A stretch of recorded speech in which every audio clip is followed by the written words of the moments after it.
Boa noite, gente. Antes de qualquer coisa, agradecer este momento de muita paz, de muita harmonia. Eu vinha falando com o Iracema que do outro lado da paralela eu já estava todo arrepiado. E aí, quando a gente chega aqui, a gente vê essa alegria, essa confraternização, como deve ser, né? Entre todos nós, e uma relação muito amorosa, né? Conduzida por Dona Iracema e trabalhada por todos que aqui se encontram, que trazem um potinho de amor dentro de si. Nessa noite, a gente vai conversar um pouco sobre a bem-aventurança. Bem-aventurados os pobres de espírito, porque é deles o reino dos céus. E a gente sempre utiliza a música para dar um colorido nas reflexões, naquilo que a gente pôde observar dentro dessa bem-aventurança. E mesmo tendo uma prece belíssima, eu vou pedir a vocês também para orar comigo agora, porque quem canta, ora duas vezes. É assim? Um certo dia um homem esteve aqui, tinha um olhar mais belo que já existiu. Tinha um cantar, uma oração, não fala mais bela canção que já se ouviu. Sua voz falava só de amor, todo gesto seu era de amor e paz. Ele me trazia no coração. Ele pelos campos caminhou, subiu as montanhas e falou do amor maior. Fez a luz brilhar na escuridão, sol nascer em cada coração que o compreendeu. Que além da vida que se tem, existe uma outra vida além, que assim vou renascer. Morrer não é o fim. Tudo que aqui ele deixou não passou e vai sempre existir. Flores nos lugares que ele pisou, e um caminho certo para seguir.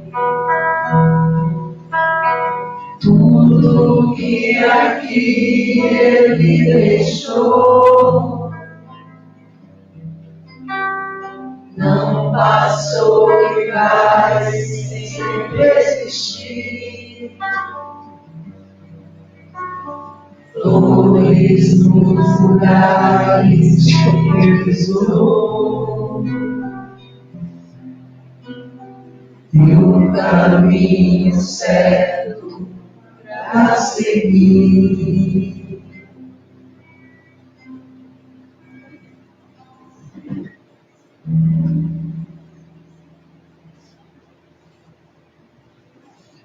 Obrigado pelo acompanhamento, pela oração, mas agora eu quero saber quem aqui é pobre de espírito. Levantaram a mão ali atrás.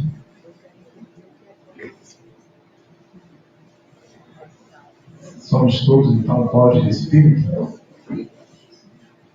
Então vamos ao que nos interessa, né? Bem, eu trouxe algumas observações acerca dessa bem-aventurança e a gente vai conversando e daí qualquer dúvida que nós tivermos podemos abrir, tá certo? Para qualquer dúvida. Se a gente não souber, a gente chama os universitários para tudo resolver. Mas podemos perceber ali, em primeiro ponto, em que a gente deve considerar sobre esta bem-aventurança, é que antes de Jesus, antes do advento do Cristo, a gente não tinha a visão da vida após a morte. Né?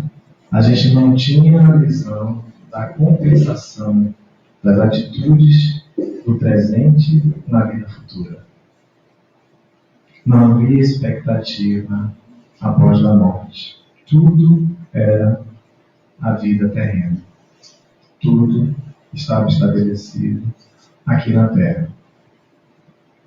Porém, Jesus, pela primeira vez, a sua primeira fala à humanidade, sua primeira fala pública, é justamente esse momento. Então vejamos como o Sermão da Montanha, que contém as bem-aventuranças, é um material que todos nós devemos degustar. E daí ele vai dizer que o reino dos céus é para aqueles que são os pobres de espírito. No Antigo Testamento, a única vez que se falou de algo após a morte é aquele versículo em que Moisés estabelece a situação de nós termos cuidados com aquelas pessoas que se utilizavam de argumentos como: olha, eu sonhei. Todo mundo era um tipo de adivinhar o futuro através do contato com os mortos. E Moisés vem e finaliza esse ponto dizendo que isso não era possível ser feito. Então é o único momento no Antigo Testamento que a gente vê alguma fala a respeito da vida após a morte. Mas em função da falta de conhecimento dessas compensações da vida após a morte, levou os homens a estabelecer as seguintes compensações da vida presente, quais sejam a riqueza, a prosperidade, a saúde e a vida longa. Então, todos que possuíam essa característica eram abençoados por Deus. Se nós fôssemos ricos, se nós fôssemos prósperos, não bastava ser rico, tinha que estar crescendo cada vez mais a sua riqueza. Ter saúde e vida longa. Porque não bastava ter saúde, tinha que viver bastante. Então, essas vantagens era que definiam aquele que tinha bênçãos do céu. Só que isso trouxe algumas consequências. E a gente vai ver que uma das consequências é a vida se resume ao mundo terreno. A vida material. Os pobres e os doentes não são abençoados por Deus. E os felizes da terra são aqueles que têm justamente saúde, vida longa, riqueza e prosperidade, que eram os critérios estabelecidos à época. Mas aí vem Jesus. E inicia o trabalho junto à humanidade no seu primeiro ponto, na sua primeira frase, na sua primeira bem-aventurança, indo de encontro a todos esses conceitos, quebrando essas verdades até aquele momento. E aí, a gente tem um Cristo da Idade Média que vem ratificar essa mensagem do Cristo quando inspira a oração de São Francisco, que tudo na vida é processo, é trabalho, é dando que se recebe.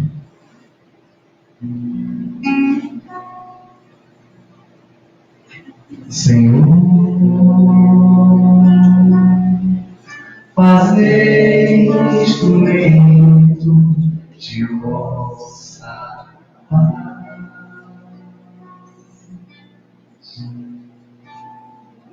Onde houver ódio, que eu leve o amor. Onde houver ofensas, que eu leve o perdão. Onde houver discórdia, que eu leve a união.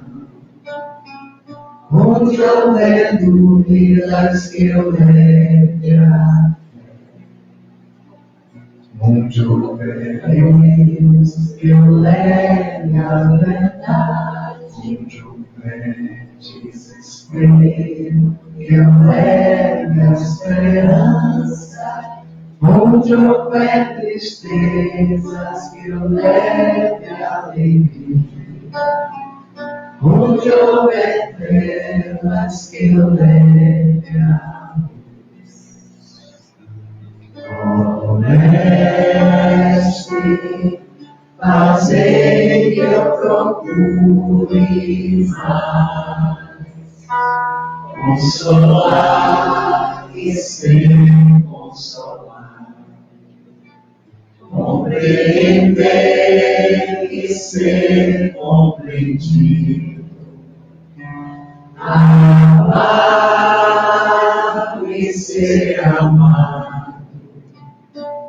Pois é dando que se recebe, é perdoando que se é perdoado, e é morrendo que se vive para a vida eterna.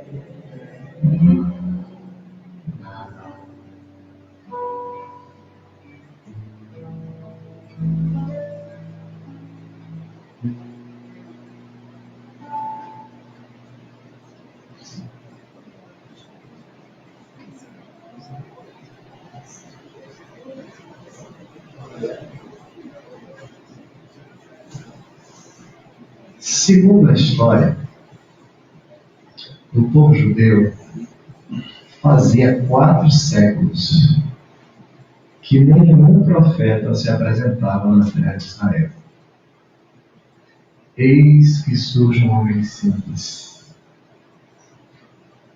sem vestes sacerdotais, jovem, sem as barbas brancas dos velhos rabinos de Jerusalém, sem ter frequentado os templos da Judéia, onde se estudava a lei mosaica. Entretanto, o seu discurso o projeta para além das questões materiais.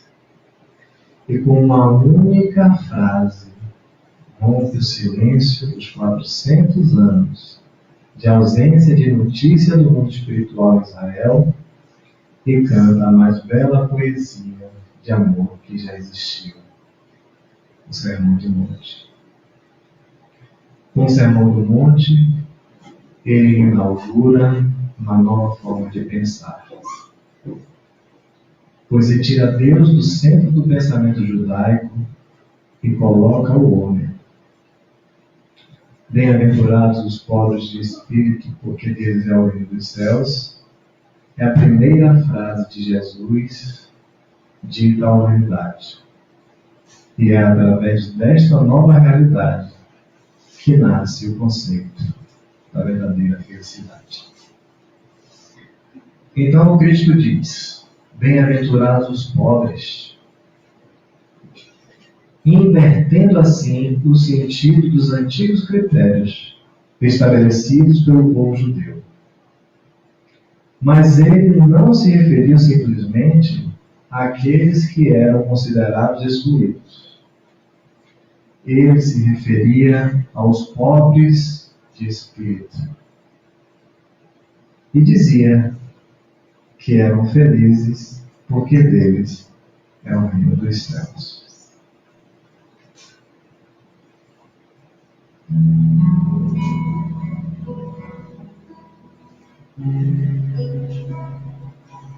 Certo dia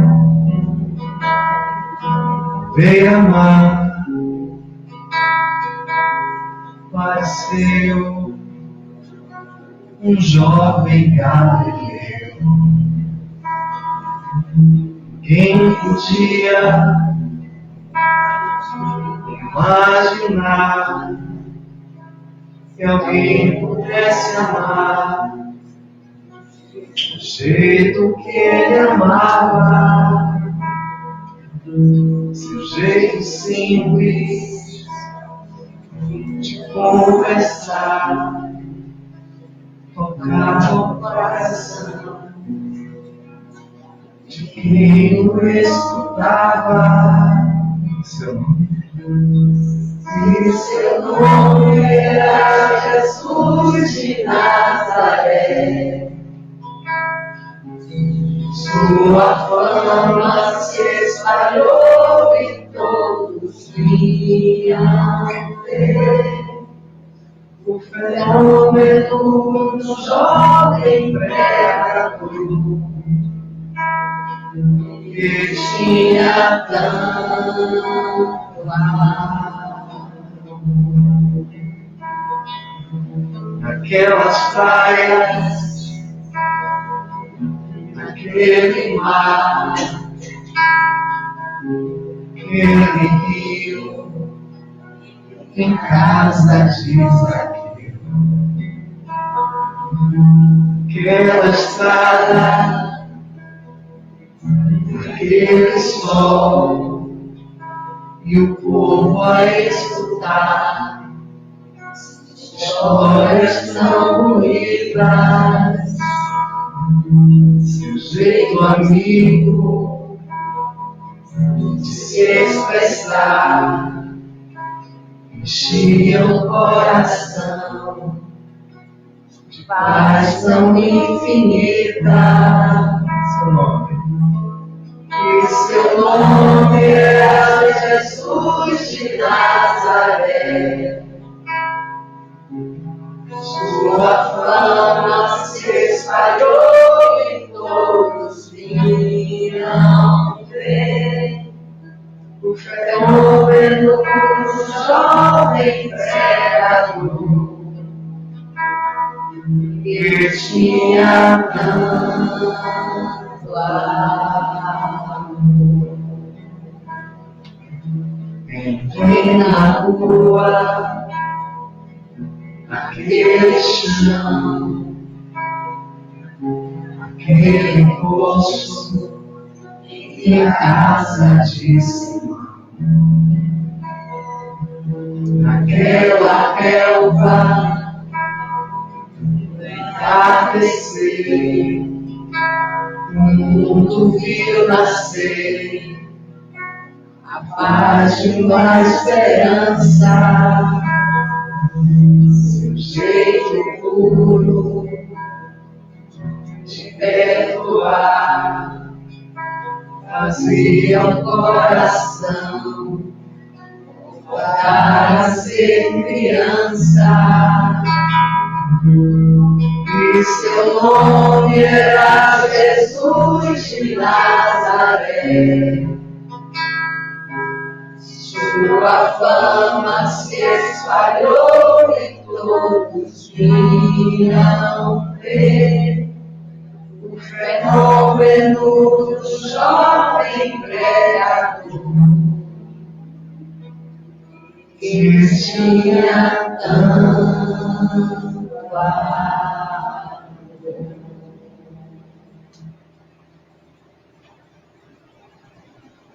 Ou vai explorar comigo?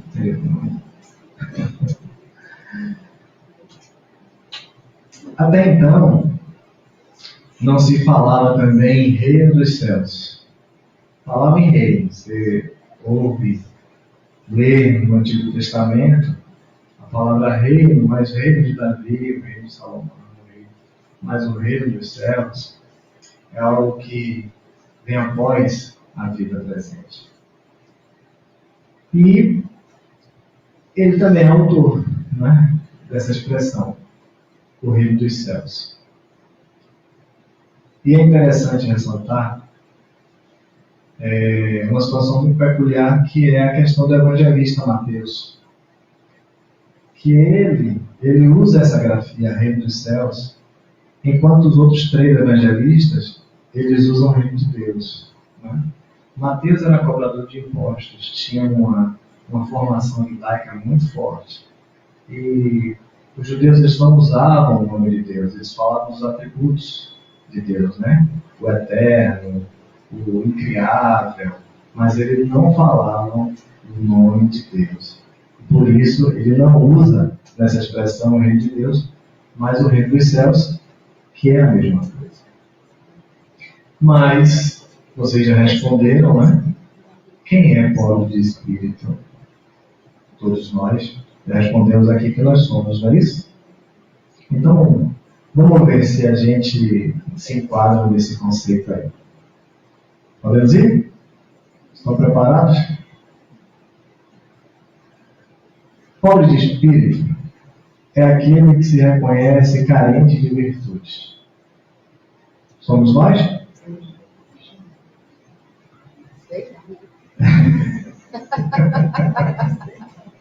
Aí já começa a ter uma dúvida, já, né? Mas somos. É aquele que se sente frágil diante das perspectivas de crescimento espiritual. Somos nós?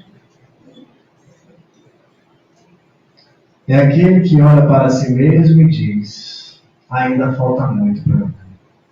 Meu Deus, ainda tenho muitas dificuldades. Como eu tenho imperfeições. É assim que nós nos enxergamos? Esse é o pobre de espírito. É o bem-aventurado. É o feliz que Jesus estava tratando no Sermão do Monte. E por que eles são considerados assim? Porque eles reconhecem a necessidade de mudança. E aí, por esse prisma, todos nós somos pobres de espírito. Porque todos nós aqui já reconhecemos essa necessidade. Pois aqueles que se acham cheios de virtudes, fartos de conhecimento, não têm motivos para buscar a autotransformação. Então daí a gente começa a perceber porque essa é a primeira bem-aventurança. Porque ela vai coincidir justamente com a tecla básica da doutrina espírita, que é o que, gente? Qual é a tecla básica da doutrina espírita?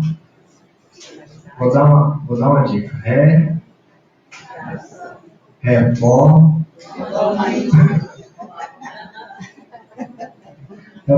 íntima. Então, na busca pelo crescimento espiritual, pelo crescimento moral e psicológico, o homem alcança a plenitude.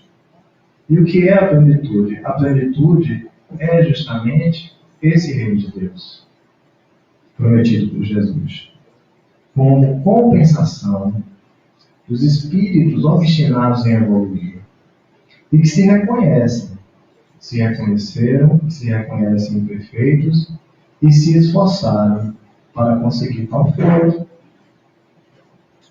E aí, às vezes, a gente não se dá conta, mas quando a gente ora o Pai Nosso, a gente diz: venha a nós o vosso reino.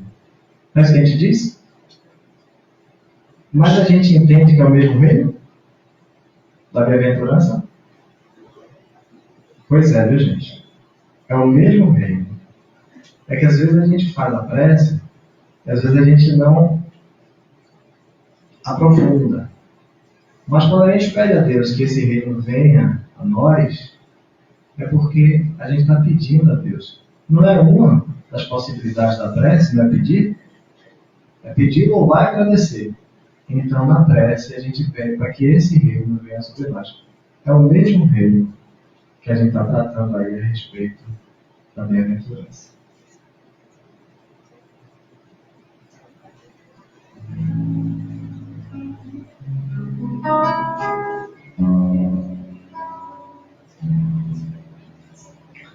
Doce é sentir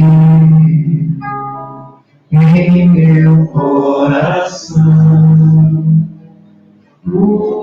humildemente vai nascendo amor.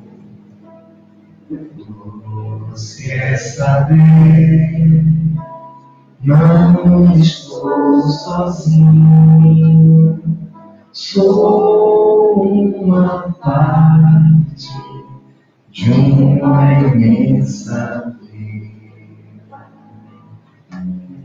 Que generosa é luz em torno de mim, e o imenso dom do teu amor sem fim. Os céus desce, as estrelas claras, nosso irmão sol, nosso irmão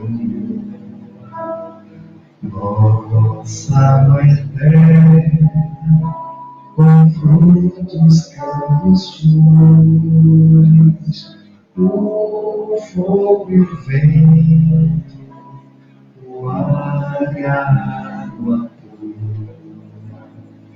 pura, fonte de vida da tua criatura,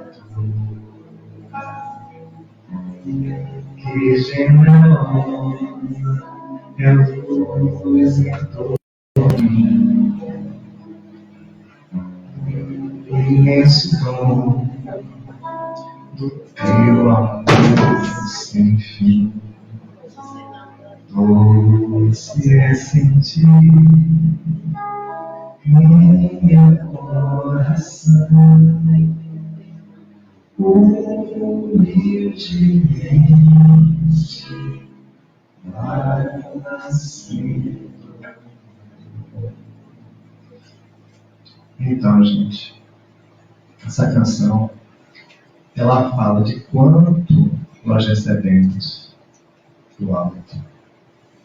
E aí, quando a gente se dispõe humildemente a evoluir, o amor vai penetrando em nós, nos fazendo alcançar esse estado de plenitude, de paz interior, de amorosidade.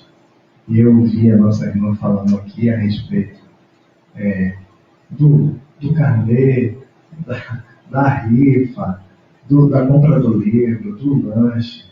E Dona Iracema foi assim: já acabou? Porque senão o pessoal vai sair correndo. Mas, gente, como sair correndo se o céu está aqui? Então, tudo que a gente fizer ainda é pouco. Se a gente observar essa canção, a gente vai ver que a gente tem muito mais para dar do que para pedir. Tá certo? Combinado? Todo mundo vai fazer as compras todas aqui.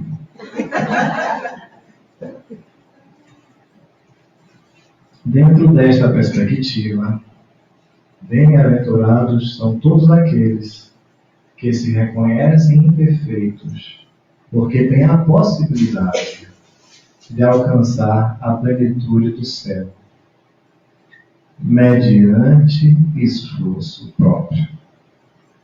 Ou seja, todos nós temos a possibilidade, mas depende de cada um de nós.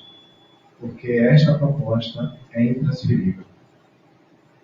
Então a gente não pode fazer para os nossos filhos, por todos aqueles que nós amamos, que às vezes a gente quer trazer para o centro, mas às vezes somos nós que precisamos estar aqui para fazer essa convivência harmoniosa onde estivermos, não é? Daí a importância do processo de autoconhecimento, tão falado no nosso meio, portanto, pouco praticado. Não é verdade? Admitir essa necessidade de transformação moral deve ser a primeira atitude de todo cristão em direção a Deus. E é assim que o homem alcançará a felicidade, que é obter o reino do céu. Sendo assim, o Mestre, ao iniciar o Sermão da Montanha, deixa claro que o primeiro movimento sincero em direção ao Pai sempre deverá ser a humildade. Se temos essa compreensão, certamente estamos em franco processo de mudança interior. E o conceito dessa palavra humildade, ela vem de humus, perto da terra, solo, ou seja, lá de baixo. Então, o humilde é aquele que está no campo mais baixo. Não é ser subserviente. Não é isso. Não é aceitar tudo de todo mundo.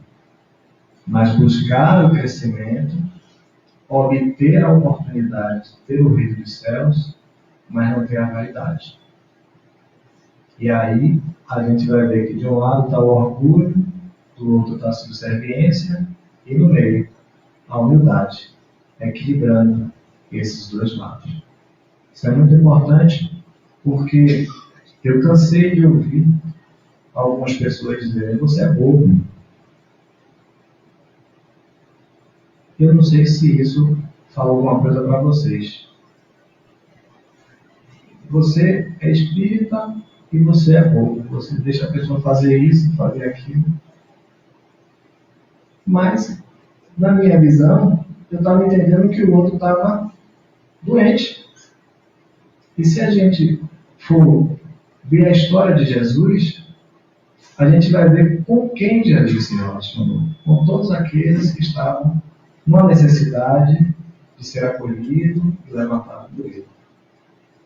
Então, não se permitir a subserviência, mas o orgulho nunca. Buscar o caminho do meio. Cabe salientar que não basta o reconhecimento da imperfeição. Porque se nós formos criteriosos, a gente consegue identificar. Olha, eu tenho dificuldade nesse campo aqui. Mas existem várias portas abertas. Agora, qual das portas nós vamos escolher? O pobre de espírito, o bem-aventurado, ele escolhe a porta estreita. Haja vista o bem maior de todos que nós temos, que é o livre-arbítrio. Se a gente parar para meditar, os pensamentos vão passear pela nossa mente, a gente vai ver coisa que a gente não gosta de ver, coisa que a gente gosta, mas a gente não vai ouvir nenhum espírito dizendo faça isso ou faça aquilo, a não ser que seja algo negativo no processo de obsessão. Mas no caso contrário, a gente não vai ouvir. Por exemplo, ouvir a voz de Deus me dizendo que eu vá por esse caminho. Não vai. Porque senão a gente vai derrubar justamente o que a gente tem de mais importante, que é o poder de escolha, que é o livre-arbítrio. Então, a oportunidade que Deus nos concede de escolher quando, como e onde vamos crescer, cabe a cada um de nós. Eu lembro daquele diálogo entre Públio Lentulus e Jesus, quando Jesus convida ele para seguir. E ele não aceita. E Jesus fala, você pode me seguir agora ou daqui a milênios. Que Emmanuel é o mentor de Chico, né? Agora ele está encarnado, Chico vai estar dando suporte para ele. Mas em algum momento nós iremos. Não tem para onde correr. Porque nós estamos impulsionados pela lei do progresso. Daí a justificativa de existirem pessoas que se declaram imperfeitas e se intitulam sem condições de mudança. Eu nasci assim, eu vou crescer assim, vou morrer assim. Eu não tenho jeito. Quantas vezes nós ouvimos essas palavras? Aí o pessoal precisa vir para o centro fraterno para ouvir uma palavra de acolhimento, para poder mudar essa conduta. Não é isso? Em contrapartida, outros, eles admitem as suas imperfeições e começam a travar uma luta que é silenciosa, que é o processo de reforma íntima, onde as nossas vitórias sobre nós mesmos e as nossas derrotas contra o nosso ego não têm testemunha. Cada um de nós é que conhece as nossas dores. Então, mediante essa oportunidade de escolha, cada um escolhe diante da sua história. E tem uma canção que fala dessa diferença de almas.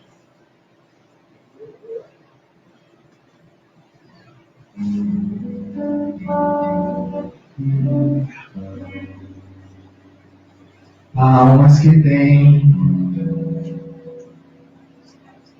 as dores secretas, as portas abertas, sempre para tudo. Há almas que têm juízo e vontade, alguma bondade e algum amor. Há almas que têm espaços vazios, amores vadios, restos de emoção. Há almas que têm a mais louca alegria, é quase harmonia, quase profissão. A minha alma tem um corpo moreno, nem sempre sereno, nem sempre explosão. Feliz desta alma que vive comigo, que vai onde eu sigo, no meu coração. A minha alma tem um corpo moreno, nem sempre sereno, nem sempre explosão. Feliz dessa alma que vive comigo, que vai onde eu sigo, o meu coração. Gente, esse barco. Eu só entendo, viu?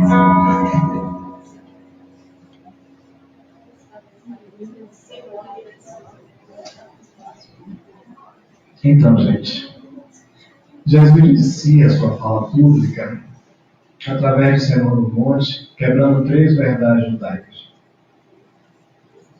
Ele deixa de ser, tira Deus do centro das atenções e põe o homem. Bem-aventurados os pobres, bem-aventurados os misericordiosos. Deus está acima de qualquer coisa. Depois, ele Rompe também com a questão dos critérios utilizados para que as pessoas fossem identificadas como abençoadas. A riqueza, a prosperidade, a saúde e a longevidade dão espaço, acabam com esse parâmetro de felicidade e dão espaço agora para o trabalho constante no bem, na busca pela compensação espiritual, que vai se dar com a ratificação da imortalidade, que até então, até Jesus, não existia essa ideia. E isso se coaduna com uma das frases que todos nós conhecemos na doutrina, que é aquela: reconhece o verdadeiro espírita pela sua transformação moral e pelos esforços que faz para domar as suas más inclinações. Se pudéssemos dar uma outra interpretação para esta frase de Jesus: bem-aventurados os pobres de espírito, porque é deles o reino do céu, poderíamos dizer que o objetivo do homem é a transformação moral. E tem um item do Evangelho que dá o caminho para que a gente chegue nessa condição de puro de espírito, de misericordioso, de pobre de espírito e tudo mais, que é a receita do homem de bem.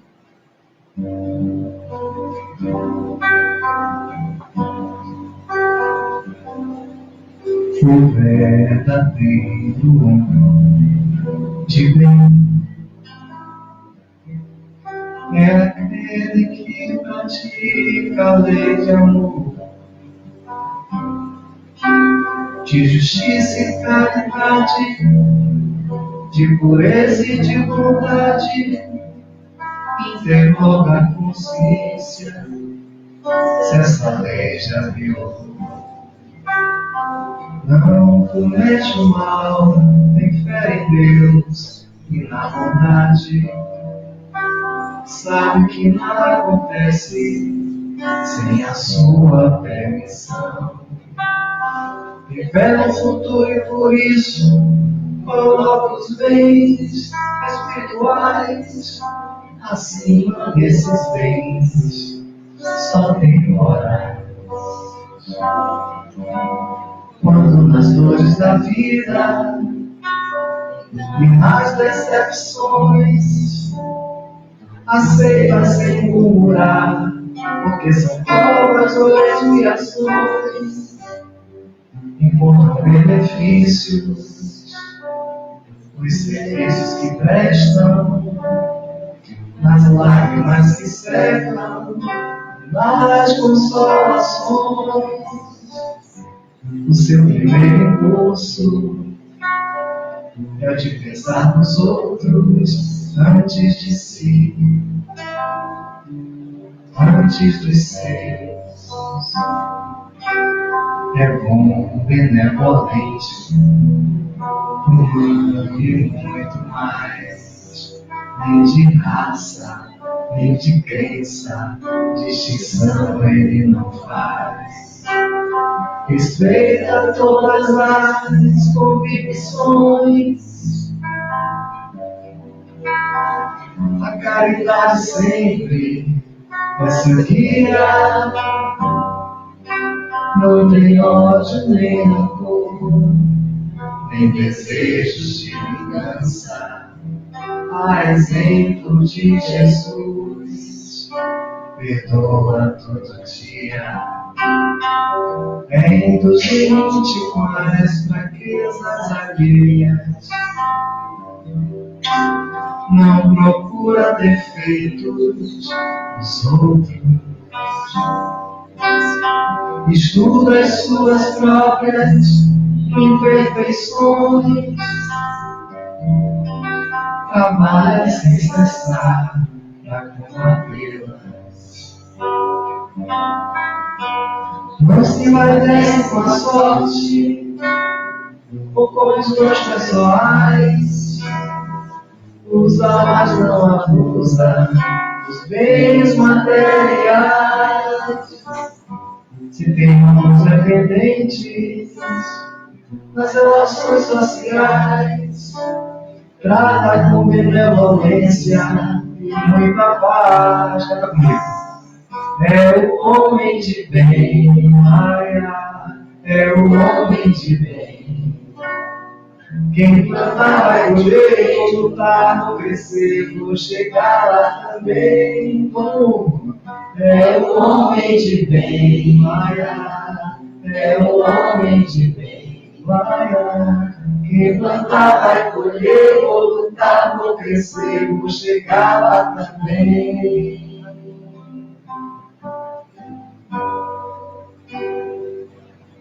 Muita paz, meus irmãos. Muito obrigado pela atenção de vocês.